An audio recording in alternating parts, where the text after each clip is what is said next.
Welcome to Discovering Joy with Roy. I'm Roy Lawson, and this is the second of our studies of Jesus' miracles. It shows up early in Jesus' ministries at a wedding celebration. With this and the other events in this series, a nagging question will persist. How did Jesus do it? You and I were brought up in so-called scientific age, so we stumble over the details of a story like this one. It seems so impossible. Well, here's the story in the second chapter of the Gospel of John. On the third day, a wedding took place in Cana, Galilee. Jesus' mother was there, and Jesus and his disciples had also been invited to the wedding. When the wine was gone, Jesus' mother said to him, "They have no more wine." "Woman, why do you involve me?" Jesus replied. "My hour has not yet come." His mother said to the servants, "Do whatever he tells you." Nearby stood 6 stone water jars, the kind used by the Jews for ceremonial washing, each holding from 20 to 30 gallons. Jesus said to the servants, "Fill the jars with water." So they filled them to the brim. And then he told them, "Now draw some out and take it to the master of the banquet." They did so. And the master of the banquet tasted the water that had been turned into wine. He didn't realize where it had come from, though the servants knew who had drawn the water. Then he called the bridegroom aside and said, "Everyone brings out the choice wine first, and then the cheaper wine after the guests have had too much to drink. But you've saved the best till now." What Jesus did here in Cana of Galilee was the first of the signs through which he revealed his glory, and his disciples believed in him. This is not only Jesus' first recorded miracle, but it remains one of his most famous. The magnitude alone of this accomplishment captures our attention. Huge jars, capacity of 20, 30 gallons each. That's a lot of wine. And the quality. Even the master of the banquet, the man who provisioned the reception in the first place, marveled. This was really good stuff. Right up there with the best that our Willamette Valley wine country has to offer. He complimented the groom for saving his best to the last, and probably wanted to know where he got it. That information would be really helpful when he catered his next party. Well, John, the author of this gospel, doesn't tell us how Jesus did it. He doesn't even raise the issue. He believes in Christ and is convinced that if he wanted to make wine out of water, he could do it. He's not interested in how, but in why Jesus does it. I wish I could be more like John, but I'm not. How is important to me. I don't even like to watch magicians at work because I can't figure out how they pull off their tricks. I'm convinced they're deceiving me. I just can't prove it. John doesn't stumble over the how. Instead, he says that Jesus performed this miracle to demonstrate his heaven-sent power. That's a phrase the Living Bible uses, his heaven-sent power. John includes this event in his book to help us to believe in Jesus. He explains himself in John 20, verses 30 and 31. Jesus performed many other signs in the presence of his disciples, which are not recorded in this book. But these are written that you may believe that Jesus is the Messiah, the Son of God, and that by believing you may have life in his name. When compared with some of Jesus' later signs, this one seems almost understated, doesn't it? Jesus doesn't attract any attention to himself. By the way, I appreciate that. In my opinion, the best miracles are not those that make the headlines, but those that are quietly effective in changing lives. As John draws our attention to Jesus' power, he also points out Jesus' popularity. Some readers have an issue with this incident. People who think of religion as that which sucks the fun out of life, they can't picture Jesus as the life of the party. But he belongs here. He's come to this wedding as an invited guest. And wedding celebrations are joyous occasions. Jewish parents would labor for years in order to host an extravagant party for their son and his bride. For a whole week, there would be eating and drinking and gaiety. Jesus, who obviously loved life, is not out of place here.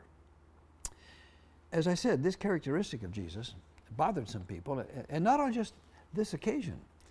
They thought he was too full of fun, and they said so. In fact, he had to defend himself. On one occasion, he said, "You've criticized John the Baptist because John comes neither eating or drinking, and you reject him because of that. Now, you criticize me because I have come eating and drinking. You call me a glutton and a drunkard." They thought his behavior quite unbecoming a religious leader. The fact is, in the early days of his ministry, some of the people who knew Jesus best didn't think of him as particularly religious. They thought they knew what being religious meant, and by their definition, Jesus didn't fit. There's a bit of a danger that us long-time Christians might also no longer see Jesus as he really is. I'm convinced, for example, that we too easily forget about his miracle-working power. We've become a little too cozy with him. We think of him as so much like us, he really couldn't do what we can't. That's one danger. The opposite is to make him such an object of awe and veneration that we just can't imagine him laughing or having a good time at a party. I used to occasionally teach a college class called Theology and the Cinema. For that course, I watched a number of commercial films about Jesus. The exercise was good for me because they revealed how rigid my own image of Jesus had become. I liked most of the films, although I disagreed with a lot of the scenes in them. Some of their interpretations of scriptures, I thought, were dead wrong. But some of the errors I thought I spotted, I discovered on further study weren't errors at all. After rechecking the biblical account, I would have to admit that the films may have been closer to the scriptural truth than my own prejudice was. I was surprised to have to admit again and again how encrusted my thinking about Jesus had become. It was good for me to see the movies. One thing they all agreed on was this: regular people were impressed with, they gravitated toward Jesus.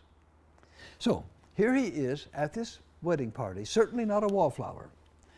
Instead, in this very brief account, he seems to be very much at home among these celebrants. These people saw him as a popular guest at the party. And I think that popularity stemmed from his love of the people, the common people. They knew he liked them. How unusual that was among leaders of the ancient world. The Greek philosopher Plato, for example, thought it quite right to despise men who had to work for a living and couldn't devote all their energy to friendship and affairs of state. Another philosopher, Aristotle, taught that all forms of labor which require physical strength are degrading for a man. A man whose occupation, well, let me quote, before I go on, let me quote Cicero. Cicero said, a mechanical occupation is demeaning, and a workshop is incompatible with anything noble. To work with your hands, he said, that demeans a man. Now, there are times at my house when I find it very helpful to quote Cicero.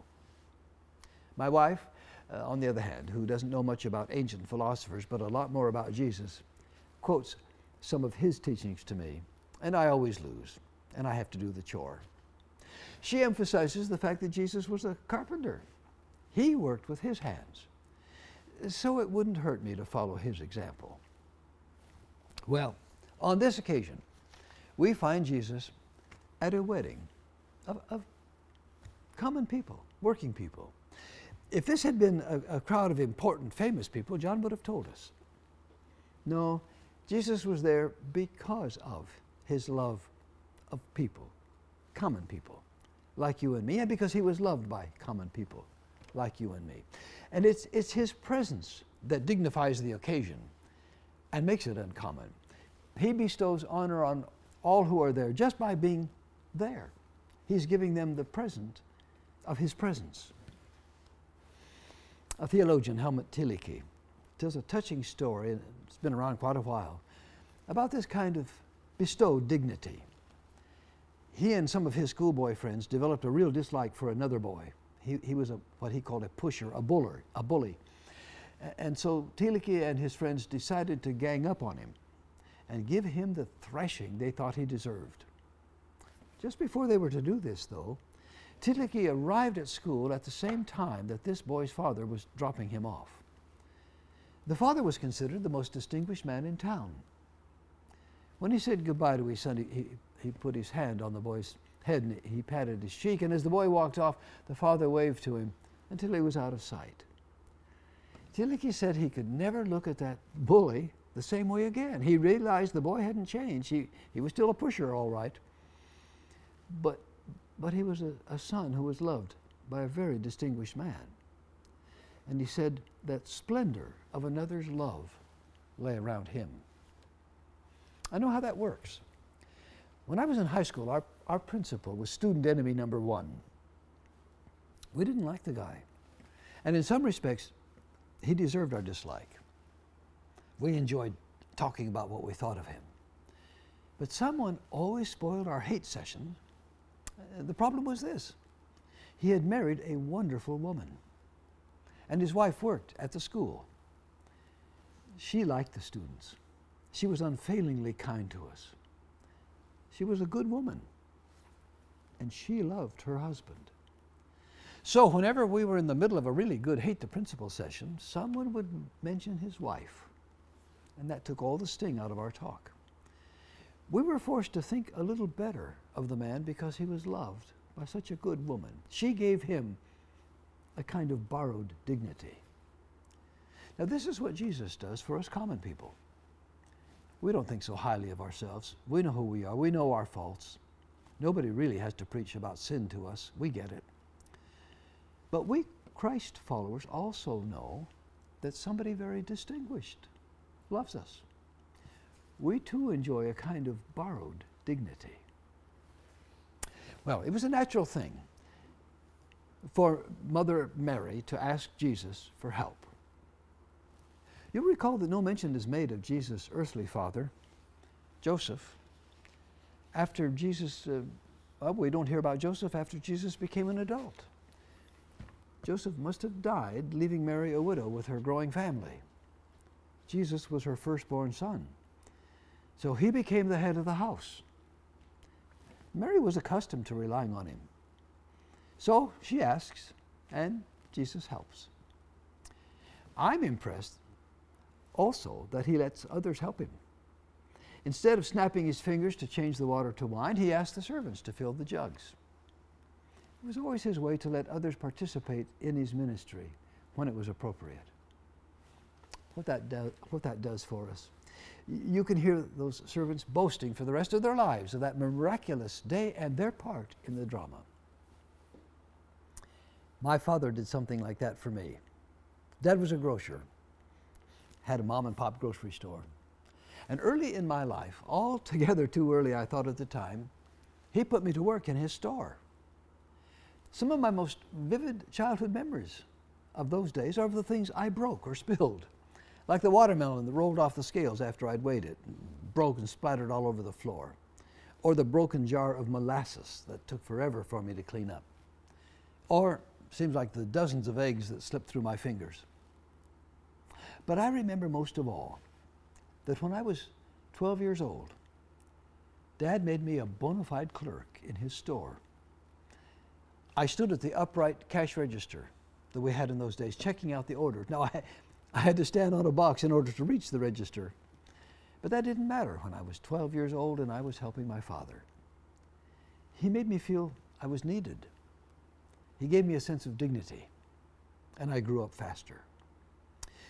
That's why I'm so impressed that Jesus lets others help him. He makes us fellow ministers in his miraculous ministry, and we grow because of it. What does this miracle mean for us? Here's what it means. John is introducing us in this story to a very different kind of religion. It isn't one of rituals or rules and regulations or laws or ceremonies, but one that is primarily a belief in a person whom we can trust and from whom we receive life. In this account, John presents a personal, powerful Lord who turns water into wine, embarrassment into celebration, common existence into extraordinary living. He is, as Jesus later says of himself, the way, the truth, and the life. Back in World War II, a prisoner was escaping through the jungles of Malaysia. A sympathetic native was guiding him. The soldier was nervous because he couldn't see another human life. He also couldn't see any way ahead through the thick jungle. He turned to his guide and he asked, "Are you sure this is the way?" And the guide replied in faltering English, "There is no way. I am the way." And that's what we come down to in figuring out how to get through this life. We're bombarded on every side by advertising and opposing values and opposing forces. All kinds of people and causes clamor for our attention and want our allegiance. And we have to ask, what is the way to life? And the answer comes back. There is no charted way. One must follow a guide. He alone knows the way. So we follow Jesus, this powerful, popular, people-loving helper of humanity. And in following him, he's our guide, we participate in the joy and laughter of a celebration. The laughter of the wedding symbolizes the joy of the Christian life. In Jerusalem, there's a wailing wall, but it's not for Christians. The primary sound you hear coming from Jesus' followers is the sound of righteous laughter. As the dean of St. Paul's aptly put it so many years ago, men knew where Jesus had been because of the trail of gladness he left behind him. We call that gladness joy. I bid you joy.